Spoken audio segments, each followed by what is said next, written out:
આજ સુધી અભિમન્યુ હાર્યો નહીં. છ યોદ્ધાઓ સાથે નિડર થઈને લડ્યો. મરતી વખતે પણ એના ચહેરા પર ડરનો ભાવ ન હતો. હસતા હસતા એને મૃત્યુને ગલે લગાવી દીધું. એવી જ રીતે આપણે જ્યારે ધર્મના માર્ગ પર ચાલીએ છીએ ને મિત્રો, ત્યારે ભગવાન સ્વયં કસોટી લેવા ધરતી ઉપર આવે છે.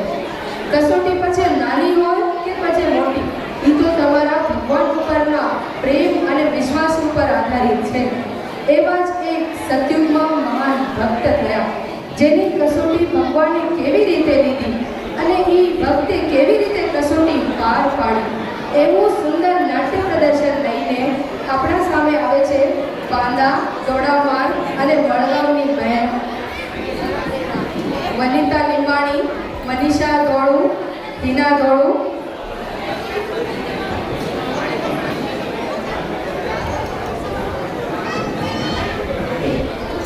ભાવના ભગત, રોશની પોકાર, નિર્મલા રામાણી, ચેતના લીંબાણી, હેમલતા લીંબાણી, નર્મદા લીંબાણી, પાયલ લીંબાણી, તાનિશા લીંબાણી, જેનિશા લીંબાણી, ડિમ્પલ લીંબાણી, હેતલ પોકાર, વંશમ લીંબાણી, દેવ ધોળુ અને પ્રાપ્તિ રૂડાણી આવીએ છે નાટ્ય લઈને નાટ્ય ચેલૈયો.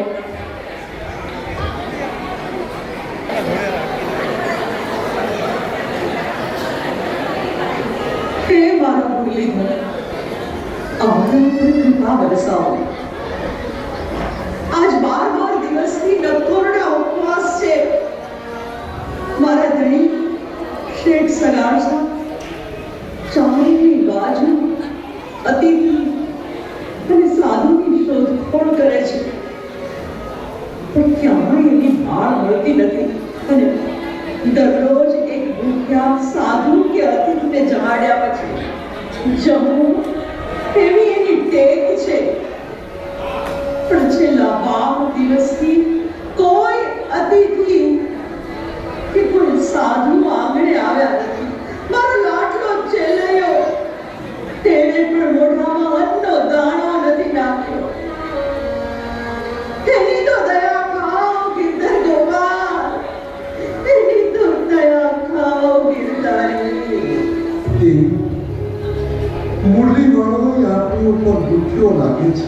ક્યાંય કોઈ સાધુ, અતિથિ કે અભ્યાગત ના મળ્યા. એક બાજુ આ વરસાદ વેરી બન્યો, બીજી બાજુ મારા દ્વારકાવાળો આઘો ભાગ્યો. મને મારી કે તમારી ફિકર નથી, પણ મારા નિર્દોષ કુમળા બાળક ચેલૈયાની ફિકર છે. આ દેવી મારી નેકી ટેકીને પ્રતિજ્ઞાને કારણે મારો લાડક વાયુ સજા ભોગવી રહ્યો છે. પણ ચેલૈયો ક્યાં છે? અરે એ તો એના ભાઈબંધ જોડે નિશાળે ભણવા ગયો છે.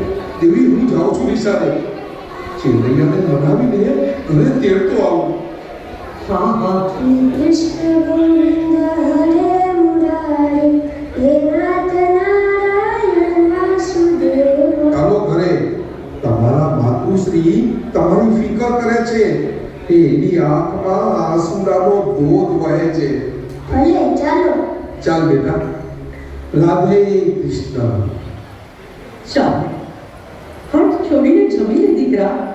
તમારા ભગવાન જેવા માતા પિતા જમે પછી જ હું જમીશ. નગર શેઠ, સગાડસા શેઠ, શેઠજી, શેઠજી. શ્રી હરિ, શ્રી હરિ. અરે અરે, શું થયું ભાઈ? આપ દોડતા દોડતા કેમ આવ્યા? શું વાત છે? કોઈ વિપત્તિ આવી? શેઠજી, વિપત્તિ તો ભાગી ગઈ. ગામની આંખોની સીમમાં દૂર દૂર નદીના કાંઠે અવાવરૂ જગ્યામાં એક અઘોરી સાધુ બેઠા છે. સાધુ મહારાજ?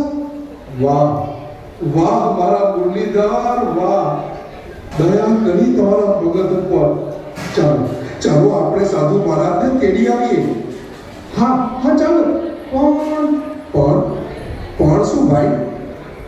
સાધુ મહારાજની મોટી ઉંમર છે. અરે કાંઈ વાંધો નહીં. સાધુ મહારાજની ખંતની સેવા કરીશું. હા હા હા, તો ચાલો ચાલો નગરશ્રી. ચાલો શેઠાણી, હા હું અતિથિ ભગવાન સાધુ મહારાજને લેવા જાઉં છું. આપ રસોઈ તૈયાર કરો. આવજો.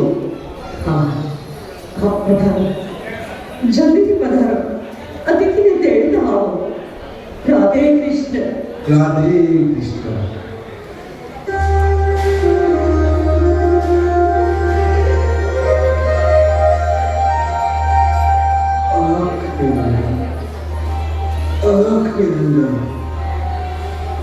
કલ્યાણ હો. કોણ ભાઈ? ભગવાન, હું દેખાનો નગર છે, શેઠ સગાડસા. સાધુ સાધુ. પણ આ વેરાન મનમાં કેમ આવ્યો? બાપજી, મારે નીમ છે, ટેક છે, રોજ અતિથિ કે સાધુને જમાડ્યા પછી જ જમવું. તો હું શું કરું? હું શું કરું? હે સાધુ ભગવાન, મારી હવેલીએ પધારો ને અમારો પ્રસાદ ગ્રહણ કરો. તારા ઘરે કેમ આવું? જોતો નથી આ મારું રોગિષ્ટ શરીર ના હાલી શકું ને પાછી ઉંમર ને તું બંને શરીરને ઘેરી લીધા છે. ઓય પાડી લે, ઓય. અરે આપને જરા પણ કષ્ટ પડવા નહીં દઉં. તેઓ મને કષ્ટ ન પડે. તારે ગરજ છે એટલે આવું છું, એ યાદ રાખજે વાણિયા. ભલે ભલે બાપજી.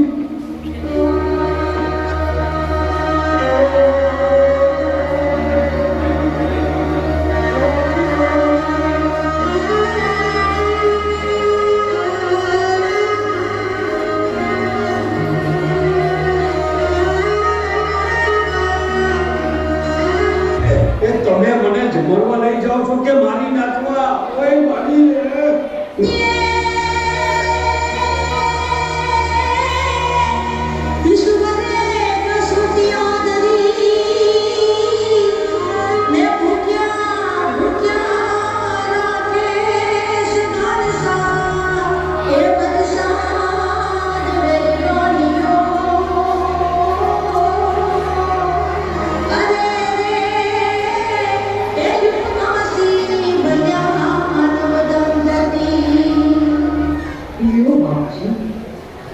ભોજન પ્રસાદ આવ્યો. તમને ભાવના ભોજન બનાવ્યા છે. હે મારા અતિથિ ભગવાન, પ્રેમથી પ્રસાદ આલો. અરે ઓ ભગતરા, આ ભોજન તમારા સંસારીનું છે, અમારા જેવા અભોયનું ભોજન નથી. મહારાજ, મહારાજ, આપ કહો તેવું ભોજન બનાવીએ. આદેશ કરો ભગવાન. સગા સાહેબ, હું અઘોરી સાધુ ને અઘોરી સાધુનું ભોજન હોય માંસ, મટન. હે, માંસ મટન? હા રાધે કૃષ્ણ. હા, માંસ ખવડાવી શકીશ? આવું ભોજન શેઠ સગાસા? બાપજી, બાપજી, અમે તો વણી અને આવું ભોજન ક્યારેય આંખે પણ નથી જોયું. એ તને ક્યાં સોમ દીધા હતા? તારે ગરજ હતી એટલે આવ્યો. પાછો મૂકી જા મારા ઠેકાણે. ભીખાના નગર શેઠ, તારું કામ નહીં એક અઘોરીને જમાડવાનું. તમે કહેશો તેવું ભોજન હું રાંધીશ ને જમાડીશ. જાઓ મારા કાળના, બજારમાંથી માંસ લેતા આવો. ભલે હું લઈ આવું છું માંસ, મટન. ઓરે શેઠ, બરાબર મારી વાત સાંભળી લે. બોલો બાપજી, શો આદેશ છે? અરે અમે અઘોરી સાધુ એવું બેઠું મરેલ જાનવરનું માંસ ન ખાય. મરે તો તાજું માંસ જોઈએ, તાજું, ને એ પણ જીવતા માણસનું. મહારાજ, મહારાજ, માણસનું તાજું માંસ? પણ એવું માંસ તો ક્યાં મળે? સાધુ મહારાજ, ઉપાય દેખાડો, કૃપા. સગા સાહેબ, ઉપાય તો છે. તમારે દીકરો છે? હા મહારાજ, થોડો ફૂલ જેવો છે, તેજસ્વી દીકરો છે. ચેલૈયું એનું નામ છે.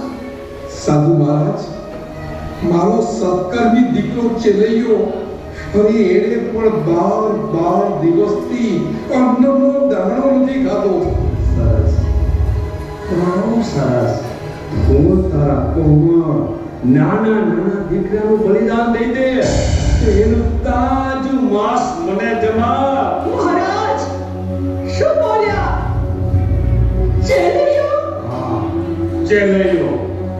મને ચેલૈયાનું બલિદાન આપી દે અને એનું મને માંસ ખવડાવ. અલગ નિરંજન. સાધુ ભગવાન, એક બાપ એના નિર્દોષ દીકરાનું બલિદાન કઈ રીતે આપી શકે? બાપ દીકરાનો વધ કઈ રીતે કરી શકે? મેં તને ક્યાં કીધું તું?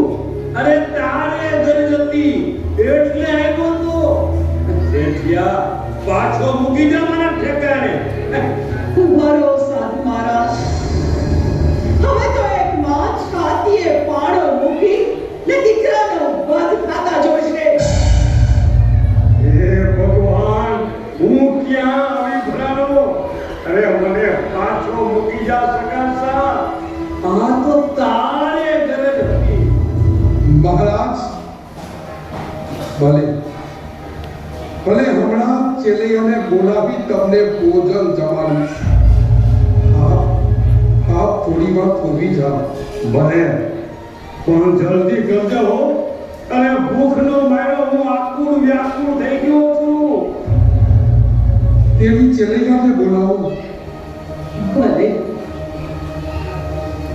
જેવી મારા નાથની ઈચ્છા. રાધે કૃષ્ણ, રાધે કૃષ્ણ. ચાલો દેવી, રાધે કૃષ્ણ, રાધે કૃષ્ણ. બેટા, એક કાજે દીકરાને બલિદાન લેશું. આપણે સમાજમાં શાંતિ કરાશું. દેવી, તમે કહો તો દીકરા કાજે ટેક તે ત્યજી દો. દીકરા ચેલૈયા. બાપુ, લ્યો આ તલવારને એક ઝાટકે મારું માથું ઉડાડી દો. એ તાજા માંસનું ભોજન સાધુ મહારાજને જમાડો. Chelaiah,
Thank you.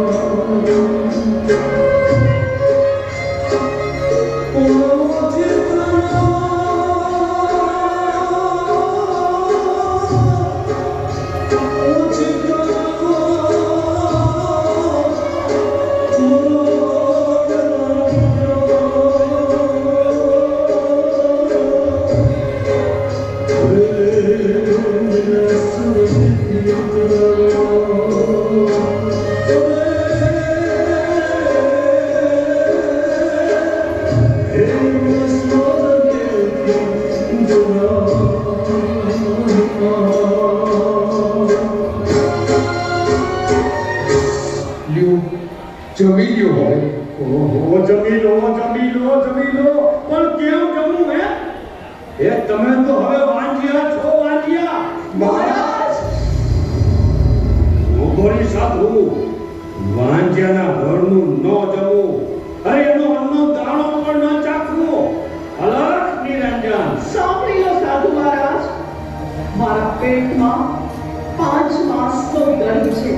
મહારાજ તમે જેટલા કઠોર બન્યા એટલા જ હિંમતવાળા બનજો. મારા બીજા બાળકનું બલિદાન પણ હું તમને આપું છું. લ્યો. સતી ચંદ્રાવતી, અરે પણ સાધુ મહારાજ કે